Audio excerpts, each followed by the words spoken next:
मेरे को 10-15 साल से वो जानते थे। तो उन्होंने मुझसे 10 लाख रुपए का चेक लिया एंड एज अ सिक्योरिटी उन्होंने हमको सिक्योरिटी चेक दिया। तो 10 लाख का ब्याज कैसे हो? कितना लाख? 10 लाख का ब्याज 10 लाख लगा दिया आपने? मतलब 10 लाख का टोटल अमाउंट था, सारा अमाउंट उन्होंने रिटर्न नहीं किया, ब्याज का। अरे भाई, ये तो बताओ, सिक्योरिटी के रूप में अगर आप चेक वो है तो उसको हम कैसे निगोशिएबल में मानेंगे? Minus minus. आप लोगों के साथ दिक्कत ये है कि आप अपने जो पूरा जजमेंट को बताना चाहिए कोर्ट को। ये गलत प्रैक्टिस है mister counsel. What is the cut off date according to you? Minus. उन्होंने जो चेक दिया उस चेक में उन्होंने अमाउंट और डेट भर के हमको दे दिया। The respondent has been acquitted for offense under section 138 of जो MPAC ये matters. All of the appellant herein and the respondents herein both were into the business of plywood malas. क्या The कभी इसमें थे आप? प्लाईवुड का business था, respondent को कुछ पैसों का रिक्वायरमेंट था, मेरे को 10-15 साल से वो जानते थे। तो उन्होंने मुझसे 10 लाख रुपए का चेक लिया एंड एज अ सिक्योरिटी उन्होंने हमको सिक्योरिटी चेक दिया। तो ये बताओ, सिक्योरिटी है तो को आपने जो लोन दिया था, तो लोन का विभिन्न देनकों में राशि अदा की प्रस्तुत सारी, ये तो आप लोग तो उसकी ये फाइंडिंग को कोर्ट ने जो लिखा है पैराग्राफ 18 में, मानो। है ना? अभियुक्त ने परिवादी को उक्त ऋण राशि प्राप्त किए जाने के पश्चात विभिन्न दिनांकों में विभिन्न राशि अदा की। प्रस्तुत प्रकरण में परिवादी का यह कथन किया है कि अभियुक्त द्वारा ऋण राशि प्राप्त किए जाने पर जो रकम अदा की गई वो अभियुक्त द्वारा ले ली गई रकम से ब्याज की रकम है, न कि मूलधन की राशि है। वहीं अभियुक्त का बचाव है कि उसने जो राशि परिवादी को अदा की वो मूलधन की राशि है, न कि ब्याज की राशि। ऐसी स्थिति में जबकि ब्याज द्वारा अभियुक्त द्वारा विवादित चेक में अपना तथा ये भी सुनिश्चित है कि अभियुक्त द्वारा कुछ राशि अदा की गई है, सबूत का भार परिवादी पर है कि वह तथ्य प्रमाणित करे कि अभियुक्त द्वारा की गई रकम अज्ञात में ब्याज स्वरूप न कि मूलधन की राशि है। तो 10 लाख का ब्याज कैसे हो? कितना लाख? 10 लाख का ब्याज 10 लाख लगा दिया आपने? मतलब 10 लाख का टोटल अमाउंट था, सारा अमाउंट उन्होंने रिटर्न नहीं किया, ब्याज करके 45,000 करके around as per the judgment and as per the record 4 lakh कुछ अमाउंट उन्होंने दिया है which with the complainant has. तो 10 लाख पे ब्याज 14 लाख, 4 लाख ब्याज के किस रेट से लगा दिए भाई? एंड एंड यही डिस्प्यूट वहां पर रहा कि वो जो अमाउंट। हाँ, बिल्कुल ठीक आ रहा है डिस्प्यूट। आप सिविल सूट जाते हैं।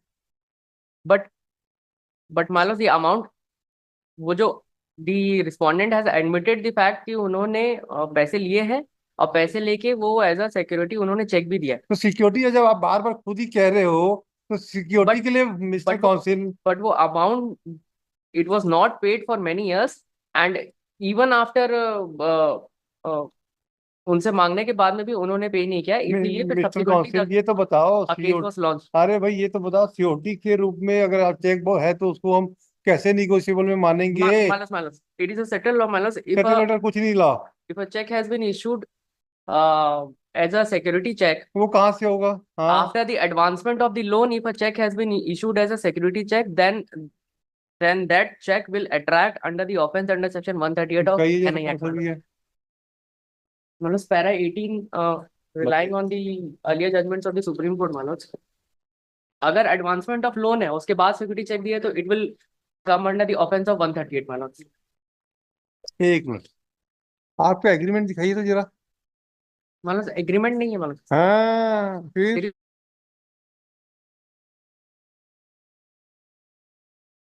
There is taken a notice of the fact that the check, there must be some agreement. Loan agreement was there. And after the cut-off date of the loan agreement, if the amount is not payable, then the check presented by the borrower, the check given by the borrower as security can be presentable before the trial court, and provisions of section 138 for encashment of before the bank, and thus provisions of 138 will be applicable. Whereas, where is your agreement? Manoj there is no agreement Then क्योंकि that देखिए, आप judgement को refer कर रहे हो तो judgement के पूरे, क्योंकि क्रिमिनल लॉ पूरा फैक्ट का केस, लॉ तो बाद में आएगा, पहले फैक्ट्स को मार्शलिंग का डाइजेस्ट कीजिए। ठीक है?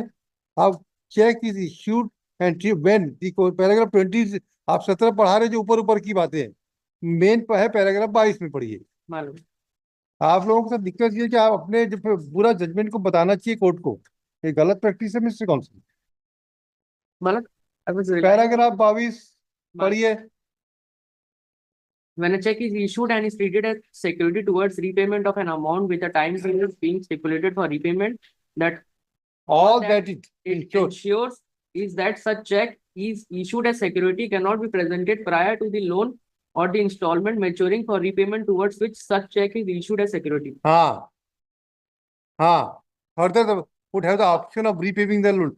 जब तक उसे कट ऑफ डेट है, उस कट ऑफ डेट तक तो आपको उसको यूज नहीं करेंगे, वो that will be treated as COT, and after that it will be treated as Security check. No, after the cut off date it will be treated as check, क्योंकि he has not able to fail to pay the payment, repayment the loan.